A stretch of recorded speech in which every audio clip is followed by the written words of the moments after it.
Hello'. কোন মামা? অ', আচ্ছা, মাঘৰ বিহুত আমি সাঁজ খাব পাম না?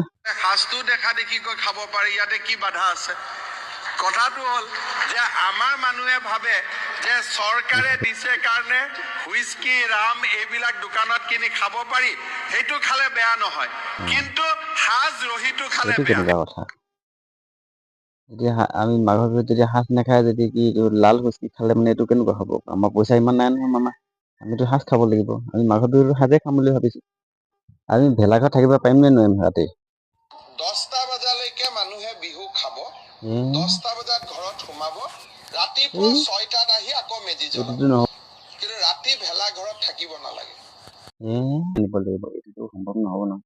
এইটো কেনেকে সম্ভৱ হ'ব? আমিতো নিজৰ সংস্কৃতিটোৱে যদি ৰাখিবৰ কাৰণে আমি যদি 10টা বজাত যাম, 10টা বজালৈকে থাকিব পাম, আকৌ ৰাতিপুৱা গৈ 4টা 5টা বজাত যদি আহি কিনে খানা খাবলৈ হয়, এইটোতো আমাৰ সম্ভৱ নহ'ব। বেলেগকে পাৰ্টি বনাই লোকে বিয়া সভা পাতে, লোকে কিবা যায় গোটেই ৰাতি ডিজে বজাই গোটেই ধাম ধুম এনেকে যায়।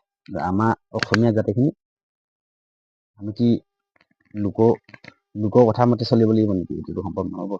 এইটো আমি নিজৰ মতে চলিব লাগিব, আৰু নিজৰ জাতীয় সংস্কৃতি ৰাখিবৰ কাৰণে আমি নিজেই কষ্ট কৰিব লাগিব।